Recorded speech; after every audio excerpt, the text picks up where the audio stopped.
Welcome two ज्ञानमाण्डु official.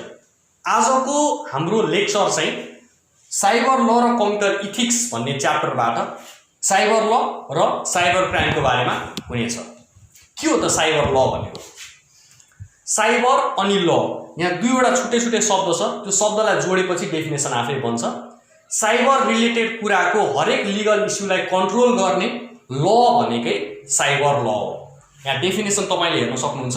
The legal system that deals with internet, cyberspace and their respective legal issues is called cyber law। अब यसमा तपाईले छुटाउनै नहुने कुरा भनेको चाहिँ यो इन्टरनेट, साइबर स्पेस र तिनीहरुको लिगल इस्युज भन्ने शब्दहरु छुटाउनु भएन, अरु आफ्नै भाषामा लेख्दा पनि भयो। डेफिनेसन यहाँ तपाईले नोट गर्न सक्नुहुन्छ। त्यो साइबर ल किन बनेको त भन्दाखेरि कुनै पनि साइबर क्राइमलाई चाहिँ यसले रिड्युस गर्नको लागि, साइबर क्राइमलाई कन्ट्रोलै गर्न त सकिँदैन तर यसलाई रिड्युस गर्न पनि अवश्य सकिन्छ। अब के हो त साइबर क्राइम भन्ने कुरा बुझौँ। साइबर क्राइम भनेको चाहिँ जस्तै कुनै पनि व्यक्तिले कम्प्युटर सिस्टमबाट, मानव इन्टरनेट होला अथवा कम्प्युटर डिभाइसेसहरु होला, आईसीटी को युजबाट कुनै गलत काम गरिरहेको छ भने त्यस्तो कन्डिसनमा चाहिँ हामी त्यो मान्छेलाई साइबर क्रिमिनल भन्न सक्छौं र उसको त्यो एक्टिभिटीलाई साइबर क्राइम भन्न सक्छौं। डेफिनेसन यहाँ छ। The illegal activities done through the use of ICT are called cyber crimes। अब के एक्जाम्पल्सहरु म तपाईलाई दिन सक्छु साइबर क्राइमको। सबैभन्दा पहिलो आउँछ साइबर बुलिङ। साइबर बुलिङ भनेको कम्प्युटर रिसोर्सेस युज गरेर कसैलाई बुली गर्ने भनेको जिस्काउने, धज्जी उडाउने अथवा सोशल ब्लेम लगाउने, यस्तो कुराहरुलाई हामी साइबर बुलिङ भन्छौं। स्पेशली ट्रोलहरु बनाउने अननेसेसरी, यस्तो कुरा जसले कसैको व्यक्तिगत लाइफमा असर गर्छ भने, त्यस्तो एक्टिभिटी कसैले गर्दैछ भने त्यसलाई चाहिँ हामी साइबर बुली भन्न सक्छौं। आयो पाइरेसी। पाइरेसी भनेको कुनै पनि सफ्टवेयर हामीले सफ्टवेयर म्यानुफ्याक्चरर कम्पनीसँग नकिनेर बाहिर कतैबाट चाहिँ हामीले चोरेर ल्याएर, मानिलियो फुटपाथबाट किनेर ल्यायौं अथवा अननेसेसरी साइट्सबाट डाउनलोड गरेर ल्यायौं हो, त्यस्तो टाइपको सफ्टवेयरहरु हामीले यदि चलाइरहेका छौं भने हामी पनि साइबर क्रिमिनल हो। र पाइरेसी गर्ने र पाइरेसीलाई साथ दिने सबैजना साइबर क्रिमिनल हुनाले चाहिँ पाइरेसी पनि एउटा यो साइबर स्पेसमा चाहिँ साइबर क्राइमकै रूपमा लिन सकिन्छ। अर्को पनि एक्जाम्पल हुन सक्छ पाइरेसी भनेको, लाइक यो त आयो हाम्रो कम्प्युटर सफ्टवेयरको टर्ममा। अब जो फिल्महरु, गीतहरुको मामिलामा पनि यो पाइरेसीको कुराहरु एकदमै ख्याल गर्नुपर्ने आवश्यक हुन्छ। फर एक्जाम्पल डीवीडी, हामीले कुनै पनि फिल्मलाई यदि डीवीडीमा बनाएका छौं भने कुनै पनि एउटा मानिलियो एउटा सीडी व्यापारीले चाहिँ आफ्नो ल्यापटपबाट उसले अरु सीडीहरु चाहिँ त्यो फिल्म मार्फत त्यो फिल्मको अरु सीडीहरु रिप्रोड्युस गरेर बेच्छ भने त्यसलाई पनि पाइरेसी भनिन्छ। सो पाइरेसी यसरी बुझ्न सक्यौ। ह्याकिङ भनेको कुनै पनि सिस्टममा अनअथराइज्ड एक्सेस गर्न चाहन्छ र जसबाट चाहिँ उसले केही इन्फर्मेसनहरु लिन चाहन्छ, चोर्न चाहन्छ भने त्यसलाई ह्याकिङ भन्छौं। स्पेशली ह्याकिङ भनेको डिफरेन्ट टर्ममा हुन सक्छ, लाइक सफ्टवेयर ह्याकिङ देखि लिएर पैसासम्मका कुराहरु सबै कुरा आउन सक्छ र डेटाको इन्फर्मेसनका कुराहरुसम्म पनि आउन सक्छ।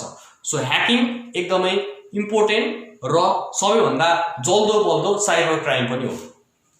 आयो क्र्याकिङ।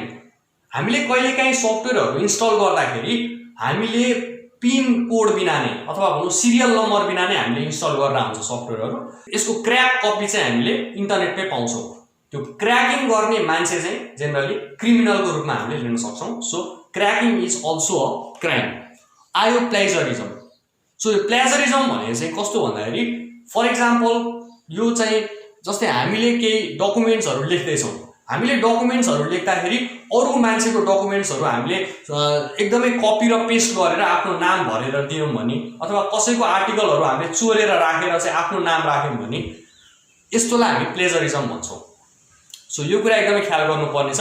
अरुको डिजिटल कन्टेन्ट चाहिँ तपाईले आफ्नो भन्न पाउनु हुने छैन। यदि त्यस्तो कन्डिसनमा चाहिँ त्यसलाई प्लेजरिजम भनिन्छ। अर्को आयो पोर्नोग्राफी। स्पेशली यसमा चाहिँ पोर्न्स कन्टेन्टहरु चाहिँ स्प्रेड गर्ने, अपलोड गर्ने, डाउनलोड गर्ने, बनाउने, क्रिएट गर्ने, यो ग्रुप अफ पिपललाई चाहिँ हामी क्रिमिनल्सको रूपमा लिन सक्छौं। सो पोर्नोग्राफी पनि एउटा क्राइमको रूपमा हामी लिन सक्छौं। आयो सलामी स्लाइसिङ।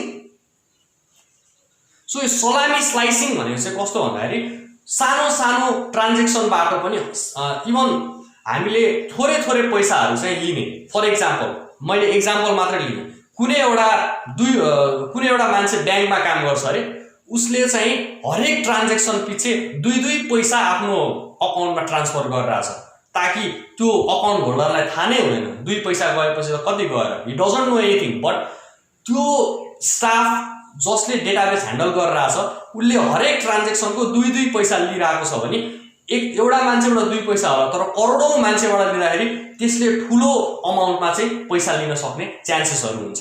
सो त्यसलाई भन्छौँ हामी सलामी स्लाइसिङ। अर्को आयो फिसिङ। हामीले कहिलेकाहीँ फेसबुकतिर चलाउँदाखेरि एउटा केही लाइक यहाँ लिङ्कमा क्लिक गर्नुस् र हेर्नुस् तपाईँ कस्तो देखिनुहुन्छ अथवा के छ कसो छ भन्ने कुरा गेमहरू आइरहेको हुन्छ। सबै साइट्सहरू त्यस्ता हुँदैनन्, तर कुनै साइट्सहरू यस्ता हुन्छन् जुनमा हामीले थिच्दाखेरि त्यसले रिडाइरेक्ट गर्छ। भनेको मतलब तपाईलाई कुनै एप्लिकेसन चलाइरहनु भएको छ भने, मानिलिनु फेसबुक चलाइरहनु भएको छ भने त्यहाँ फेरि तपाईले त्यो एप्लिकेसनमा चाहिँ आफ्नो फेसबुकको लाइक इमेल एड्रेस र पासवर्ड फेरि हाल्नु पर्ने हुन्छ। त्यही बेला बुझ्नु पर्यो तपाईले फेसबुक चलाइरहनु भएको छ र अर्को थर्ड पार्टी एप्लिकेसन चलाउँदाखेरि फेरि किन माग्यो त इमेल र पासवर्ड। भनेको मतलब तपाईको इमेल र पासवर्ड त्यसले अन्तै कतै रिडाइरेक्ट गर्दैछ। त्यसलाई भनिन्छ फिसिङ। भनेको तपाईलाई त्यसले जालमा पार्यो, सामान्य भाषामा भन्नु पर्दाखेरि। सो यो छ साइबर क्राइमको कुराहरू। सो आजको क्लासमा भने यति नै कन्टेन्ट रहेको छ। सो तपाईको लागि असाइनमेन्ट भनेको define cyber law, define cyber crime, अनि list some of the major cyber crimes with definition. So यति नै रहेको छ। अरू भिडियोजको लागि हेर्दै गर्नु होला ज्ञान बाण्डु। Thank you.